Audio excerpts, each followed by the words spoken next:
Maka berkata Imam Ad-Darimi tentang permasalahan pengkafiran kelompok Al-Jahmiyah oleh para ulama ahlu sunnah, nukafiruhum Al-Jahmiyah bi kufrin masyhur.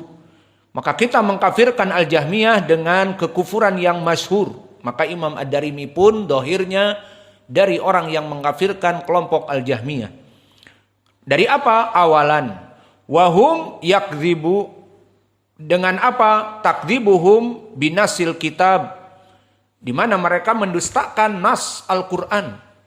Akhbarallahu tabaraka wa ta'ala annal Qur'an kalamahu wadda'at al-Jahmiyah annahu khalquhu. Maka Al-Qur'an mengatakan Al-Qur'an itu kalamullah, hatta yasma'u kalamallah. Maka Al-Qur'an itu kalamullah di Al-Qur'an. Maka Jahmiyah tiba-tiba mengatakan Al-Qur'an makhluk. Maka ini jelas kekufurannya yang pertama. Wa akhbara subhanahu annahu kalama Musa taklima. Di Al-Quran disebutkan wa kallamallahu Musa taklima. Apalagi ditambah takliman yang i'rabnya maf'ul mutlak, memberikan makna taukid. Allah berbicara kepada Musa dengan takliman, sebenar-benarnya pembicaraan. Wa qala haula lam yukallimuhu bal yukallimuhu binafsihi. Kata mereka Allah tidak berbicara kepada Musa, tetapi Musa yang berbicara kepada Allah. Maka dibalik. Sehingga mereka tidak malu-malu mentahrif al-ayah wa kallamallaha Musa dengan fathah. Maka beda antara dhammah dengan fathah, maknanya lain. Maka Ahlus Sunnah mengatakan wa kallamallahu, dhammah dengan lafzul jalalah Allah, maknanya Allah fa'il, Allah yang berbicara kepada Musa. Mereka merubah dari dhammah kepada fathah dengan mudah. Wa kalamallaha Musa. Lalu fa'ilnya siapa? Musa. Kebetulan dhammah muqaddarah. Sehingga tidak jelas.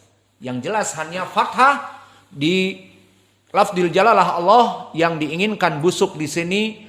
Lafzul jalalah Allah maf'ulun bih. Jadi Musa yang berbicara dan lafzul jalalah Allah yang diajak bicara. Maka jelas pengkafiran yang jelas. Walam yasma' Musa nafsahu kalam Allah. Innama sami'a kalam yakhruju ilaihi min makhluk. Fa ayu kufrin awdah min hada. Dari dua misal ini, kekufuran mana yang tidak jelas dari mereka? Jelas kekufuran orang-orang Jahmiyah. Allah mengatakan Al-Quran kalamuhu, dia katakan makhluk. Allah jelas mengatakan wa kalamallahu Musa takliman, mereka tahrif bahwa pertama Allah yang berbicara atau Musa mendengar pembicaraannya sendiri tanpa Allah itu berbicara. Maka fa'ayu kufrin awdah min hada. Maka bukan kekufuran apa atau kekufuran apa yang terhalangi dari mereka. Fanukafiruhum aidha bil masyhur min kufrihim annahum la yusbituna lillah wajhan wala sam'an wala ilman wala basaran, wala kalaman, wala sifatan, illa bitakwil dolal. Pindah sekarang kepada permasalahan takwil. Maka mereka menafikan seluruh sifat Allah yang Allah sifatkan di Al-Quran. Wa huwa sami' al-basir, mendengar dan melihat. Ya'lamu, sifat wa huwa alimun, sifat ilmu. Dan sifat juga wajah. Wa yabqa wajhu rabbika dzul jalali wal ikram. Yang tersisa dari hari kiamat wajah Allah saja.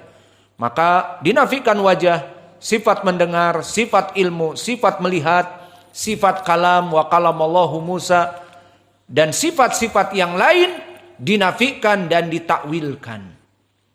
Ditakwilkan sifat wajah, maknanya bukan wajah tetapi demikian dan demikian. Seperti mereka mentakwilkan sifat yad. Maka yadullah mabsutatan, kedua tangan Allah terbuka, ditakwilkan maknanya adalah nikmatullah, maknanya kekuasaan Allah dan sebagainya. Dari mana ini semua? Maka inilah wajah pengkafiran mereka. Kesimpulan di wajah yang keenam ini, bahwa kaum musyrikin di zaman doeloe, zaman dulu, mereka tidak melaksanakan penafian dari nama dan sifat Allah. Seperti kami sebutkan bagaimana orang-orang kufar Quraisy seperti Suhail ibnu Amr menafikan nama Ar-Rahman, bukan karena dia menafikan sifat Ar-Rahman, tapi mahua. Uktub bismika Allahumma. Udah, tulis saja yang sepakat di antara kita. Ar-Rahman kita tidak mengetahui, kelompok kufar Quraisy tidak mengetahui. Maka akhirnya mereka menafikan sifat Ar-Rahman karena tidak tahu. Tidak seperti kelompok Al-Jahmiyah, menafikan seluruh nama dan sifat Allah sengaja. Dikarenakan kata mereka syubhatnya agar tidak sama dengan makhluknya. Dan juga kelompok kufar Quraisy menetapkan sifat untuk Allah, terutama sifat al-ilm. Seperti mereka mengatakan famahma taktumullahu ya'lamu.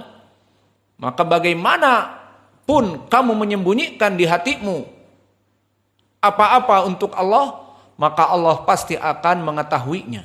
Sifat ilmu ditetapkan oleh penyair kafir Zuhair ibnu Abi Salma yang karyanya di Mu'allaqat As-Sab'ah. Dan juga Al-Antarah di saat menetapkan sifat al-ululillah. In kanu rabbi fis sama'i qadaha. Maka kita tidak akan pernah lari dari ketetapan hukum Allah atas kita, karena apa-apa yang di langit yakni Allah dengan qada dan qadarnya telah menetapkan untuk kita. Maka sifat ulu dan sifat al-qadar, al-qada telah ditetapkan oleh kelompok kufar Quraisy. Namun ini kufar awalin, kita katakan tadi kesimpulannya lebih baik, mereka tidak kufur kepada nama dan sifat Allah. Mereka menetapkan. Adapun kelompok Al-Jahmiyah, mereka menyebutkan la ilaha illallah setiap hari. Melaksanakan sholat dan melaksanakan puasa jika mereka masih melaksanakannya. Namun mereka kufur di saat menafikan sifat Allah dan nama Allah. Maka kekufuran mereka jelas. Seperti tadi disebutkan oleh Imam Ad-Darimi, Allah menyebutkan sifat al-kalam untuk dirinya, mereka nafikan. Allah menyebutkan sifat berbicara untuk dirinya, Allah nafikan. Dan Al-Quran disebutkan oleh Allah adalah dari sifat kalamnya, mereka menetapkan makhluk. Maka jelas kekufuran mereka. Maka wajah pendalilannya musyrikin ataupun kufar di zaman now seperti Al-Jahmiyah dan para pengikutnya yang menafikan sifat-sifat Allah, maka mereka lebih parah kekufurannya dibanding orang dulu. Maka orang dulu tidak mau menyebut la ilaha illallah sama sekali. Aja'alal alihata ilahan wahidan inna hadzal syai'un ujab. Maka Muhammad mengajari kita untuk menyebutkan Allah yang esa, maka tidak bisa. Tidak mungkin Allah yang satu akan mengijabahi doa kita yang banyak dari berbagai tempat. Tidak mungkin. Inna hadzal syai'un ujab, unbelievable, perkara yang tidak masuk akal. Ini ucapan mereka sehingga mereka tidak mau masuk kepada Islam dan tidak mau mengucapkan la ilaha illallah, namun menetapkan sifat dan nama untuk Allah. Kebalikannya Al-Jahmiyah.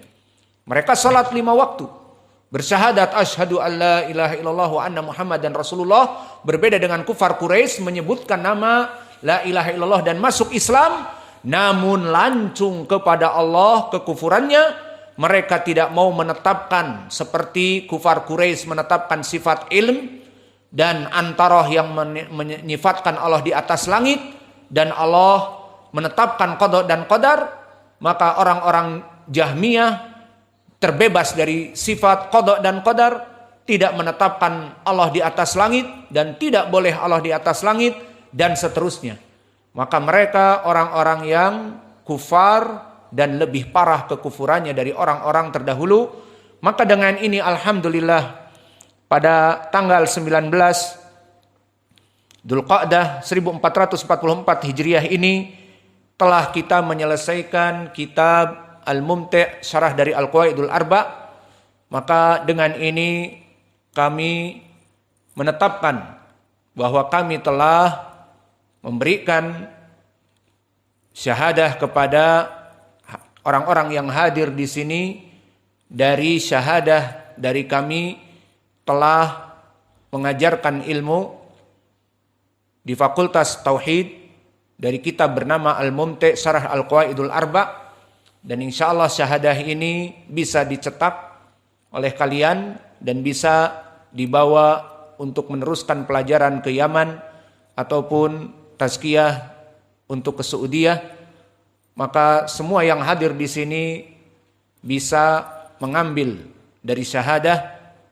Wa naktafi ila huna wa jazakumullahu khaira wa barakallahu fikum, dan insyaallah kita lanjutkan di pelajaran yang akan datang kitab yang baru. Maka inilah kelebihan dari kita belajar di sini sistem talaki. Berbeda dengan sistem proses belajar mengajar 1 tahun, yang mana pertengahan tahun harus selesai, ataupun selesai tidak selesai yang penting ujian. Nanti semester yang kedua ujian umum. Maka kitab selesai tidak selesai yang penting ujian. Kalau sistem talaki seperti ini, selesai dari kitab masuk kepada kitab yang lain. Dan ini pelajaran duhur. Nanti diganti dengan pelajaran akidah yang lain. Nanti pelajaran asar mutamimah selesai diganti dengan kitab nahwu yang lain.